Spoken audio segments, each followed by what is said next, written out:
Hey, Media People podcast listeners, if you enjoy the podcast, then you're going to love our newsletter, appropriately named the Media People Newsletter. Delivered right to your inbox, each edition is a mix of original and curated content designed to feed your curiosity while aiding in personal development. On top of more podcasts, we'll connect you with articles, interviews, and industry events.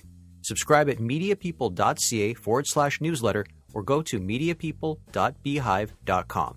That's BEEHIIV. Thanks for listening to the Media People podcast, lively and insightful chats with the people who power the media industry. I'm your host, Victor Genova. For more episodes, you can go to mediapeople.ca or subscribe wherever you get podcasts, including youtube.com/@mediapeoplepodcast.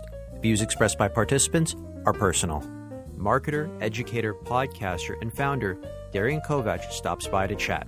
Darian and I talk about growing up in the border town of Tsawwassen, British Columbia, studying art education and visual arts at the University of Victoria, his time as a youth worker in Surrey, and his entrepreneurial endeavours, which include Jelly Digital Marketing and PR Agency, the Jelly Academy, and Marketing News Canada. I'm at Jelly Digital Marketing and PR. I'm a partner there where we work with a bunch of different brands where we do their media buying, manage their digital ads, do their PR. Been around for about 10 years. Really fun firm where we our business card is actually a jelly jar with strawberry jelly in it, where we made in Niagara Falls actually. So it's delicious. It's strawberry. And then I work as well. We've created an academy. So we realized that there was a lot of schools out there, but not a lot of schools focusing on new collar workers, which is kind of jobs that never existed 5-10 years ago. So working there at Jelly Academy, I get the chance to kind of help develop and grow the school. We had just about 700 grads last year that got jobs in the digital marketing space. And then for fun, I get to work in this trade publication called Marketing News Canada. It's been a podcast for about 8 years, turned into a digital publication. We did our first magazine this last year and published our first book. Have had guests on like Seth Godin to Guy Kawasaki to marketing folks from like Lego and Peloton and other really cool brands. Darian, I don't think I've ever had a guest wearing more hats concurrently than you. So thank you so much for stopping by to chat today. But before we bring it full circle, let's go back to the beginning. Where are you from? I grew up in Edmonton, originally was born there. So lived in a little place called Spruce Grove and then moved to Tsawwassen and then ended up at University of Victoria to study visual arts and child and youth care. And then ended up in Gastown for a good season and Cloverdale, and now currently live in what's called Fort Langley, British Columbia. Which place have you spent the most time in, or at least in your childhood? Let's say from like time of birth to before moving to Victoria for university, where did you spend most of your time? Tsawwassen, also known as South Delta. Tell us a little bit about Tsawwassen. What's it like? It's amazing. It's it's literally the mainland of Canada, bottom left-hand corner. So it's the place where you go to catch the ferry to go to Vancouver Island. It's actually where, when they made the 49th parallel, they kind of, I think, forgot about this little part. So at the south of Tsawwassen, and this is a one high school town, keep in mind, at the bottom of Tsawwassen, very south, is a border actually. So it's like a 2 little station border crossing where you can go through and go to America. And as a kid, we go there and get like cool American cereals and Charleston chews and all these foods and candies that weren't in Canada yet. I've looked this up correctly before. So it's an island that more or less is in Canada, but just the south tip of it is actually in the United States. You got it. And exactly. it's not connected to mainland United States. It's not. So if you grew up there, I had a friend, Sean Fraser, grew up there, but he had to take a bus. He had to go through the border, back into Canada, then go around to White Rock, and then back through another border and go to high school in Blaine, Washington. Oh, geez, that sounds bureaucratic and cumbersome and exhausting. Yeah. I think they were kind to the bus people, though. I think they let them through quickly because they had to do 4 border crossings a day. Well, what was that border crossing like? Because I'm in Toronto and I'm outside of Niagara Falls. Yeah. And I can tell you that, excuse my language, some days it can be an absolute shit show getting across the border. Yeah. What was it like there? Was it quite practical, quite easy? Well, pre 9/11, like growing up, you would just you wouldn't go through the traditional border crossing. You just walk over as a kid. Like you'd walk along the beach, you'd go through little gates you knew about, and there was great mountain biking over there. So we were there mountain biking all the time. But then post They had a ton of border patrol. You need to go through the border every time. And like 4th of July and a few other like super sunny holiday weekends when the beaches are just gorgeous down in Point Roberts, it can be maybe a 20 to 30-minute wait. But usually it's really quick, usually 2 or 3 cars. What were your interests or hobbies growing up? I loved to swim. I still love to swim actually, so it was something I grew up doing. Um, I played rugby from grade 8 to 12 in high school, and then I just played club in university. Loved skiing. At Cyprus was kind of the mountain I skied at, and loved doing that. And then really collected a lot of comic books. Was really into like Marvel. So back in the day, it was like Fantastic Four and Spider-Man were my go-tos. I used to go to like comic conventions and such. We can talk a little bit about that. I was a big comic book guy. I was more DC, but I did have some Marvel. Is there a specific series that resonates with you? Like when you look at that, that's my childhood. Yeah, there's an artist. I love drawing, and so there's an artist named Todd McFarlane who got actually he started Oh, with Hulk. very familiar with Todd McFarlane. Okay, But so he started with Hulk, went into Amazing Spider-Man, and then he got to do his own Spider-Man series. So he invented like spaghetti webbing. He invented yes, I Venom, the remember that. character. Yeah, and actually went and met him at a comic convention, got him to sign one of my comic books, and but yeah, an incredible artist that I just his style and his flow is just some of my favorite art to follow and watch. Apart from the spaghetti, apparently Stan Lee gave it that name, the spaghetti webbing, and he hated Yes, it, but yes, eventually it caught on and he had to stick with it. yeah, And he was also the first one to actually draw Spider-Man as kind of like this sort of like awkward, lanky person, and in those yes, weird twisted positions midway yeah, through the air. yeah, See, I got to know Todd McFarlane because he also did a run on Batman, and he did Batman Year Two. yes, And what he was famous for on Batman Year Two was he drew the cape as if it was alive and it was like yes, larger than life. And yeah. did you ever get into any Spawn comics? I did. I got really, really into Spawn a lot, Like, and then it like got too dark for me, got too freaky, and I just stopped because I was like, I can't do this. I thought it was freaky from like day Yeah, number one. yeah, yeah, yeah. Like, did you see Spawn the movie, like the very first one with John I Leguizamo? I never did. I never ventured out. It's ahead of its time, like right Hmm. down to it's probably the very first movie where part of the suit was actually computer animated because the cape had Oh, to be that's of because it course. was Yeah, alive. yeah. And it's hard to believe that this movie was from like I think 96, maybe Yeah. 95, 96. But anyways, have you noticed that Spawn seems to be like an amalgamation of like just visually an amalgamation of Batman and Venom? Oh, 100%. And I'm sure he would have no shame in saying that. Like you can see all the connections and build up to that. And it was actually interesting because he was part of the kind of the image revolution when all these artists wanted to Yes. leave DCMR. So Eric Larson was one of the artists I followed as well. He had a run on Amazing Spider-Man 2, and kind of his style was a little more boxy, a little more technical, and I kind of liked his style as well. See, for me, the artists that I grew up with were Jim Aparo, who was drawing Batman in the 80s, Okay. and then Norm, I'm going to mess up his last name, Norm Brayfogle. Okay. And his family, he passed away years ago, but his family still operates an Instagram page for him. And he had similarities to McFarlane, where he drew the cape as if it was alive and larger than life, and these really kind of like demonic poses. Like it wasn't Batman standing up straight always. And if it was, he had very squared shoulders, or he'd be hunched over a gargoyle or anything Yeah. like that. A lot of Yeah. stuff, a lot of those influences. Hey, do you follow McFarlane Toys on Instagram? You know what? I don't. And I will say this. I have ventured to DC. I will admit this because I know you're a DC guy. Frank Miller brought me into the DC world. And so I've spent some DC time in the DC universe thanks to Frank. We could go on about comic books all this time, but your first job. I ask this question to a lot of my guests, and usually I Hmm. get things like babysitter, they had a Hmm. paper route, or they Yeah, were in fast food. And it seems like you were in the restaurant business, but you were a dishwasher. correct. Yeah, I watched this at the Manor House in Tsawwassen. It was next to the movie theater. We had a single screen movie theater in town. What did you learn about yourself from your first job?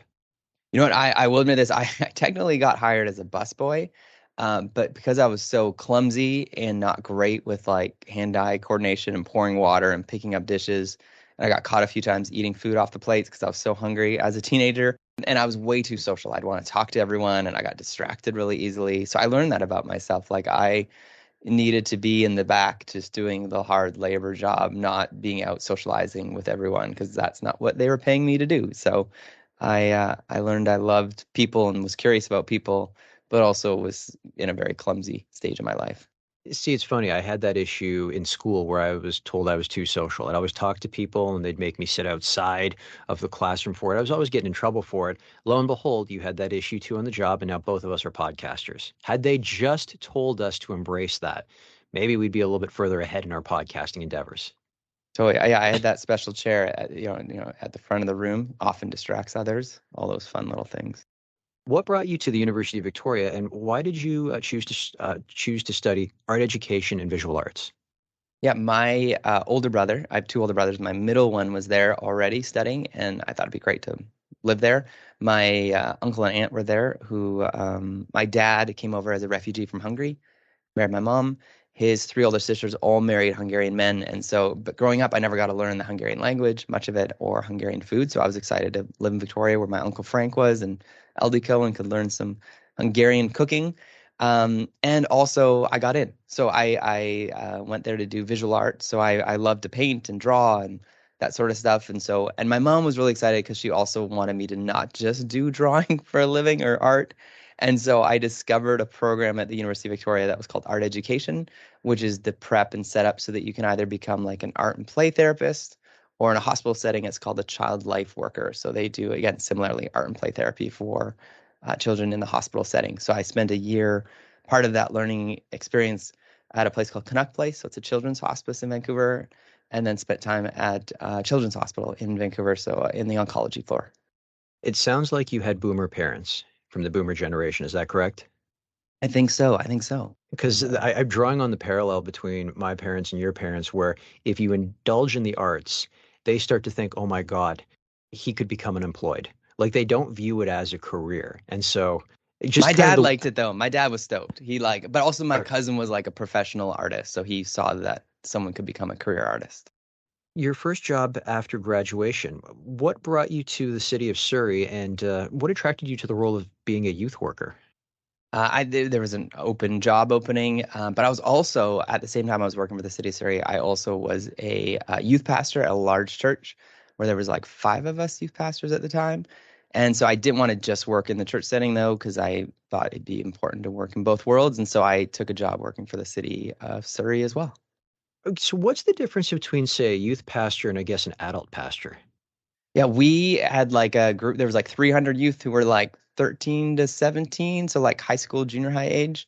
And then our job was to host like the weekly gathering at the church each week. And then sometimes there'd be like Sunday school, and we go on like trips and different events and host different things for the youth. So our job was just to make sure the youth felt engaged and were learning about themselves and their soul was being cared for, and they were learning about kind of like the things of the invisible while they're in high school. What did you learn about yourself? Because being that heavily involved in religion, I imagine you were referring back to the scriptures and studying them in ways that you hadn't studied them before. I think all of it, any job really has been journeying with people and learning from people and kind of their, perspective, their angle, their ideas, their thoughts, their perspective on kind of, the creator, about who they are in this world. And most of the time people just wanted to be seen and heard is what I think I really learned was our job as people, our job as kind of caregivers, our job as friends is really just to come alongside people. And if we can help them be seen, be heard, maybe even give some direction so they can go in a kind of a more positive place in their life, then yeah, we've done a good thing with our day. Did you find that a lot of your education courses you took at UVic came into play practically? Parts of it for sure. Like it was nice just to have that undergirding, but I actually never finished my bachelor's. I actually never completed it because I needed to do a much longer practicum, an unpaid practicum, and one of the courses which I never finished. So I actually have not gotten my bachelor's, but I got the chance to kind of work in the sector I wanted to work in. So I haven't been motivated yet to go back. Why do you think that is for entrepreneurs? You hear that it's like, where did you go to university? Oh, here's where I went. What did you study here? And then they finish the story by, but I didn't graduate. Well, I can speak for myself. Like I just never, education is super awesome. It's important. I've got a 17-year-old. I'm hoping he goes off to university next year, hoping he goes to school. I think I was just in a time and a space where the job I wanted to get, I was able to stumble into and find. and they were not concerned about the degree or if I had a degree or a piece of paper at the time. So it was kind of the opportunity came, and I was able to jump in. Your first taste of marketing came in high school, and it was in an unpaid job. You were volunteering at the ICBC. Yeah. What does the acronym stand for? So it's the Insurance Corporation of British Columbia. They hosted this event every year called Real. So really excited about leadership in life. It was Real Squared, and it was managed by these two twins, Almira and Jobina Bardai. And Almira actually, fun fact, has gone on and she started a PR agency called Jive PR, and we became peers. And I still can attest, like my first kind of glimpse and taste of things that were PR related and marketing related for an event was from Almira. She showed me the way, and I fell in love with PR. I fell in love with the power that when you promote an event and you can get media out and press out, the amount of like hype and kind of like propulsion and kind of getting the word out there was just, it's so powerful when you can know how to relate to the media and relate to the press. I had a chance to plan a couple of conferences in Toronto, specifically Digital Day. And I got to tell you, and let me know if you share the same sentiments, but it's kind of like cramming for a test. It's like there's a lot of work leading up to it, but the day of is when you absolutely have to perform. And everything can go right. Everything can go wrong. There are things that happen in between. Even though you don't want anything to go wrong, it's kind of nice when things do because you learn how to think on your feet, and you know how to prepare yourself for the next conference as well. Did you find that, or? Oh, 100%. And my gift was, again, my kind of my strength, and what I learned about myself through it was I was great at the promotion and getting people there and hyping people up to be there, and even hyping people up to like register for next year's conference during the conference. But once I was at the event, I'm not really like an operations guy or a manager. And so that part of the conference didn't excite me. But like the green room parties and like the hanging out with like speakers, that's where I fell in love with podcasting. Actually, was we hosted the Canadian Internet Marketing Conference in Squamish, and a friend of mine started recording every speaker after they came off the stage and handed me this file and was like, "Hey, I've got 20 interviews from all these speakers from like Google and man, was it Pixar and all these brands. I'm gonna put in this thing called a podcast." And we'll see how it goes. And so that's how our podcast first started, was just taking that. And then when I ended up selling the event, had it acquired by another company. I kept the podcast going because I just missed that part of like interacting with like super smart, awesome speakers that would come. But the podcast was way easier because we could just do it over Riverside. What did you learn about yourself when you were doing those interviews? And just how whatever not smart I am. I just I wouldn't say that. how far I am from. Yeah, I think every time I call them almost like micro mentorship moments. I get this chance to just sit almost at the feet of these super like smart, wise, learned people, and it's incredible. And just how sharp and well read and interesting people are in this world. I love every interview I've gotten to do. Do you have a particular interview that stands out though? One where I forgot to hit record. That would be definitely one. Oh And no. yeah, that's happened twice now, and that's awkward. And then like a quarter through, I'm like, oh, I'm so sorry. One time I was I was interviewing the co-founder of Netflix, and like there was some sort of glitch on my computer. Like I don't know if it was a power surge or something, where so the middle of the interview actually got lost, and so I had to, because I didn't realize it stopped recording, and so I hit record again, but it was a big chunk of it I missed. So those are two very memorable interviews because of how awkward they were. I'm double checking the recording button right now Yeah. while you said it. I'm getting a little paranoid, but I think we've got everything together. Where did the idea from Jelly Digital Marketing PR Agency come from? Like, where did you have that aha moment where you said, you know what? The only way to do this is on my terms? I've always I've always kind of dabbled in trying things. Like I had a little ski waxing business when I was in high school. Like I'd edge skis and wax them. Um, University, I was always trying different projects. I wrote a bunch of curriculum while I was in university that got published. So I created my own publishing company versus going through a kind of a mainstream publisher. So I've always dabbled, but I always, at the same time, I think it was kind of like the yin and yang of I always had a job somewhere else working for someone. Like I worked for my school newspaper doing the illustrations. So uh, the chance when I realized the culmination of like, man, I love marketing for events. I loved marketing for apps, but I didn't want to produce events anymore because I had a job where I was producing all these events. I didn't want to build apps anymore because it was like, man, anyone, and it was becoming almost too easy to build an app just with all the tools and kind kind of prefabbed app templates out there. So I realized I should just start something where I'm just purely doing marketing instead of kind of doing this and. So we launched Jelly. I was out for brunch actually with my mom trying to come up with a name at the time. And there's all these little jars of jelly at the table at the Fairmont. And I thought those are perfect. I took a few home, checked to see if the 2-word domain name was available, jellymarketing.com it was. And then I put those jars in the sink and got new labels and put them on there with our brand. And then I kept doing that. I go back to Fairmont and get more jars, take off the labels, put new ones on. Eventually, okay, true story, I did go back and pay them back for all the jars I took over the years. But that's kind of how it got started. And today we actually order jars from Niagara Falls, and the label now has a free little website on it actually where you can actually order peanut butter and bread, including gluten-free bread or nut-free peanut butter to go with your jelly. Did you pick up the Fairmont as a client? No, I have not. No, I have not. Who was your first client, though? Who was our first? You know what? At the time, because of my background in doing apps at event production, it was mostly apps actually was who we were working for. So apps that we're about to launch is what we became known for really because of my background and events. So we were doing a bunch of like promotion and awareness for some Lego events in the area. And the Warner Brothers Lego movie was just about to come out as well. So we did some PR work for them.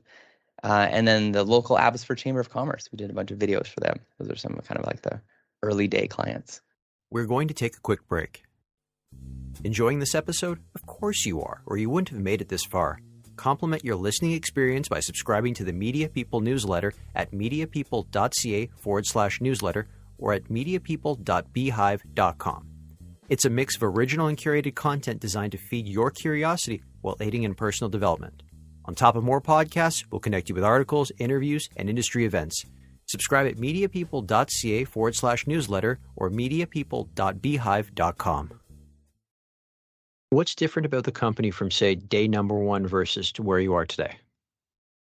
Ooh, we are no longer in a storage closet. We were in like a co-working space that became it was this web agency storage closet. It was amazing.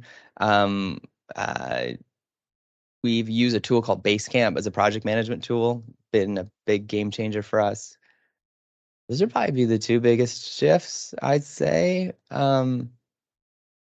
Since day one, I think, you know what, other one was we were always doing SEO, but we didn't talk about it because, again, it had such a bad reputation. But now we're like proudly doing SEO and really excited about also with our academy training people on how SEO really works, because it really is a really skilled trade and it's an important discipline.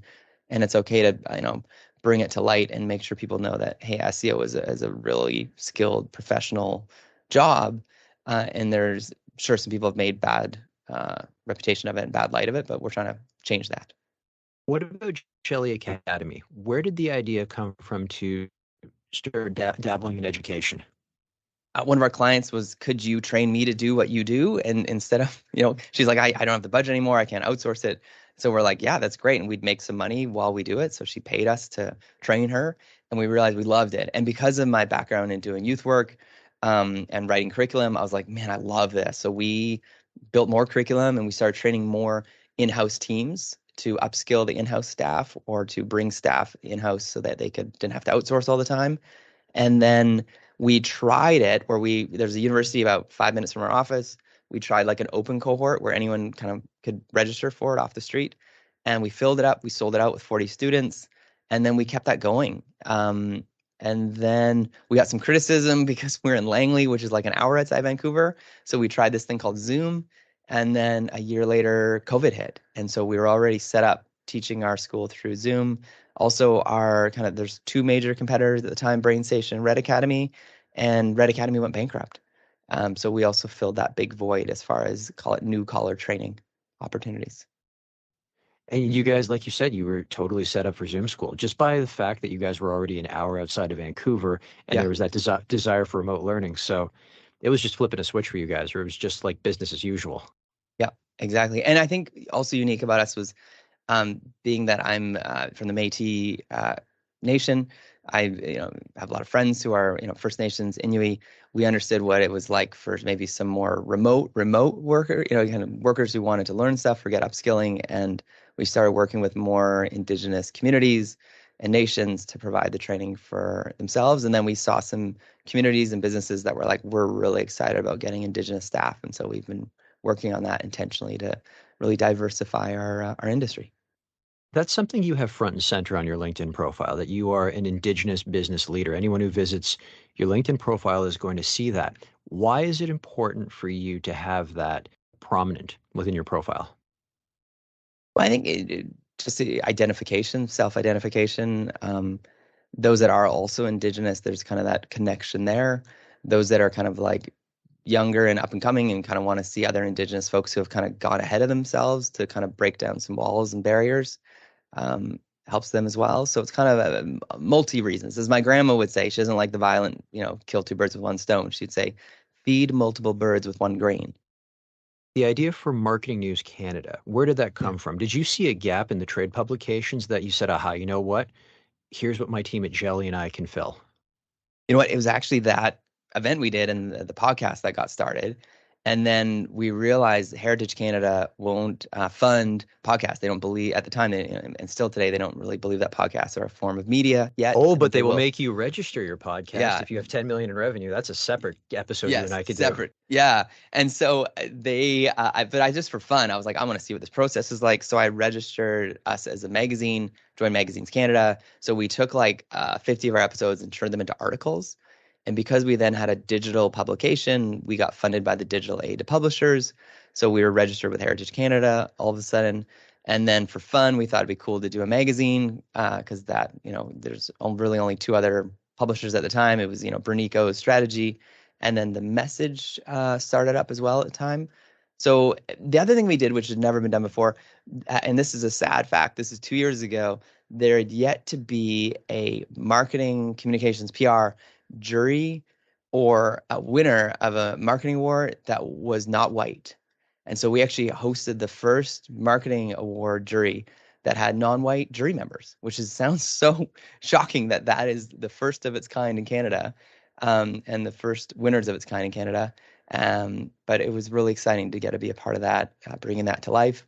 And then we set up the Marketing Hall of Fame, have Marketing Prof of the Year award, and the podcast keeps going. And then we've got a few syndicators and writers that published on the site as well.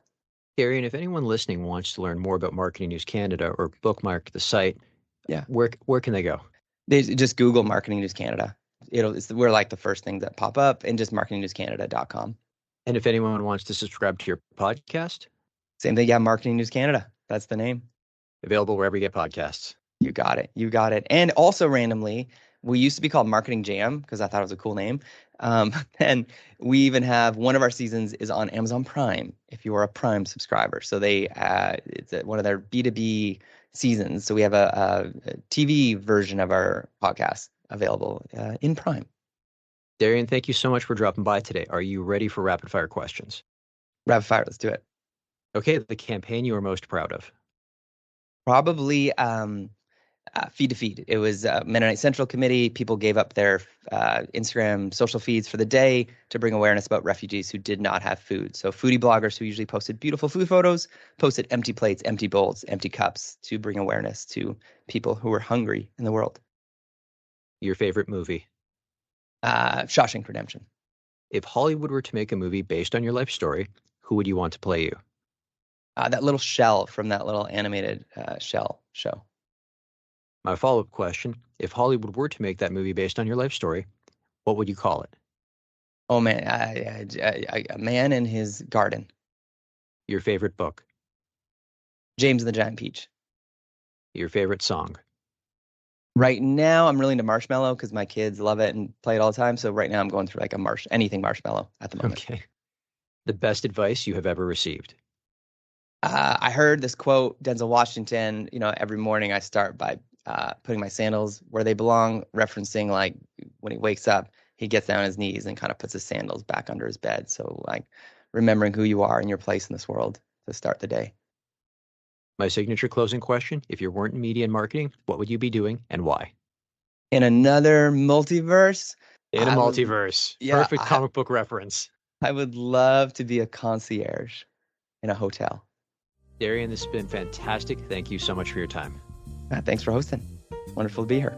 That's it for today's show. For more episodes, you can go to mediapeople.ca, your favorite podcast platform, or youtube.com/@mediapeoplepodcast. And don't forget to follow me on Instagram @VicGenova.